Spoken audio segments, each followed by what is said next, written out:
यहाँ पर हमें एक तो गौ पालन, बकरी पालन और इसके अलावा प्राकृतिक खेती का किस प्रकार से जीवामृत बनाना, कंपोस्ट खाद बनाना, एक अजोला का वो प्रदर्शनी देखी, एक नर्सरी भी देखी है।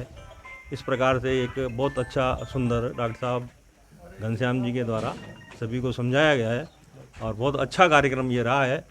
और सभी हमारे डूंगरपुर, बांसवाड़ा, चित्तौड़, उदयपुर, राजसमंद, भीलवाड़ा, अजमेर, कोटा, बूंदी, झालावाड़, बारां, इतने 12 ज़िले के ये कार्यकर्ता किसान बंधु हमने यहाँ बूंदी में बुलाए थे। डॉक्टर साहब से चर्चा हुई थी कि इस प्रकार का एक प्रशिक्षण हमें देना है प्राकृतिक खेती और गौपालन और दूसरे पशुपालन के संबंध में। तो आज ये प्रशिक्षण के लिए कैसा लगा है बहुत सुंदर लगा है। सभी ने बहुत उत्साह के साथ प्रश्न भी पूछे हैं और उनका समाधान डॉक्टर साहब ने बहुत अच्छी तरह से किया है और सभी के समझ में आया है। इससे किसानों की जब प्राकृतिक खेती है, जो जीरो बजट की खेती डॉक्टर साहब ने बताया है, तो निश्चित रूप से जब यूरिया और अपने डीएपी और कीटनाशक जब नहीं डालेंगे तो प्राकृतिक खेती से जीरो बजट की खेती करेंगे तो निश्चित रूप से किसानों की आय दुगनी होने वाली है।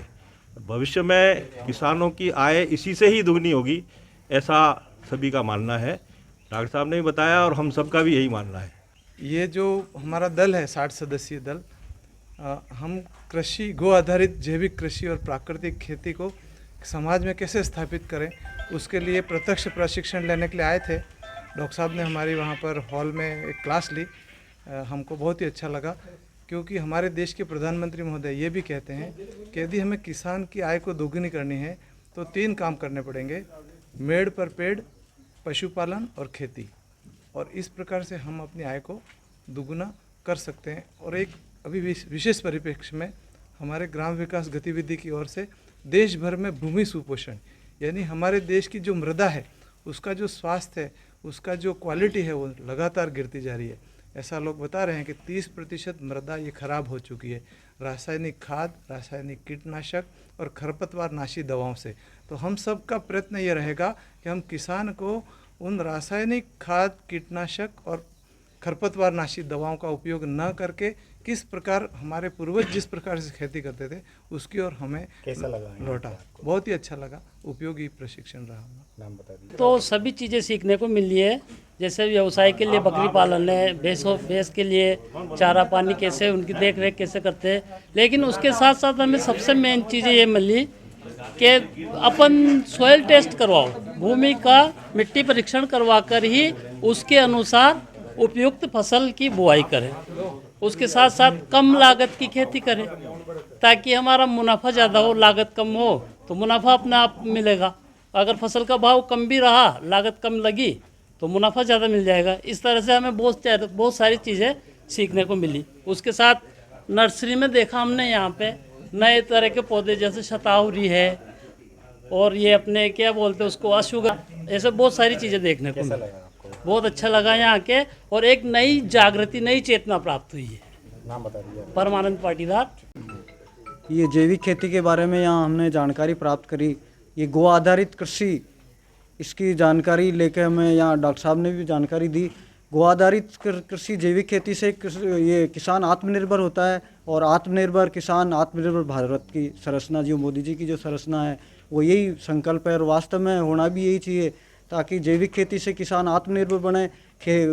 ये जो अपनी ज़मीन वो ख़राब नहीं हो, और इसमें जैविक खेती हो ताकि रोग नहीं लगे और किसानों को डॉक्टर के पास नहीं जाना पड़े। व्यक्ति को जैविक खेती से अच्छा मतलब जैविक फसल, जैविक अनाज वगैरह उत्पन्न होगा तो बीमारी कम होगी और किसान आत्मनिर्भर बनेगा।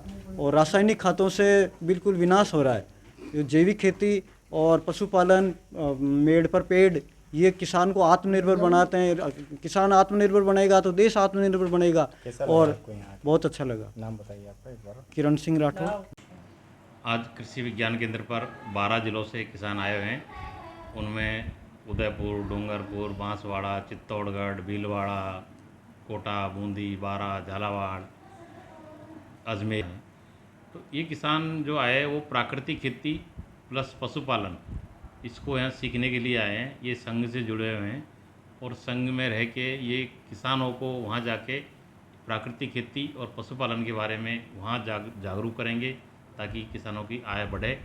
इसलिए ये भ्रमण पर आए हुए हैं और आज इन्हें कृषि विज्ञान केंद्र में हमारे यहाँ भ्रमण किया और बैठ के कुछ चर्चा करी।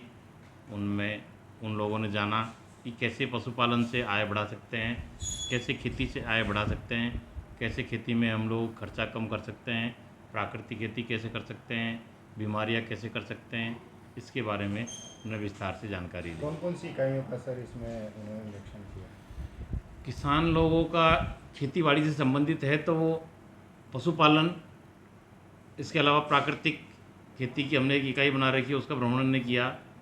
गायों का, बकरियों का, वर्मी कंपोस्ट का और नर्सरी का, क्यों वो चाहते हैं कि खेत की मेड़ पर पेड़ हो, जिससे हरियाली भी हो, ऑक्सीजन भी मिले, फल भी मिले और वातावरण भी शुद्ध हो, इनकम भी हो। तो खेत की मेड़ पर पेड़ के हिसाब से उन्होंने नर्सरी का भ्रमण किया, उनको बहुत अच्छा लगा। वहाँ पर नर्सरी में कुछ शतावरी जैसे जो औषधीय पौधे हैं वो अच्छे लगे, कुछ छायादार कुछ फलदार पौधे हैं वो उनको अच्छे लगे, और वर्मी कंपोस्ट इकाई उनको बहुत अच्छी लगी। उसको जो जैविक खेती के रूप में वो काम में लेते हैं, और बकरी से इनकम ज़्यादा होती है वो भी उनको बहुत अच्छा लगा, और गाय भी उनको बहुत अच्छी लगी।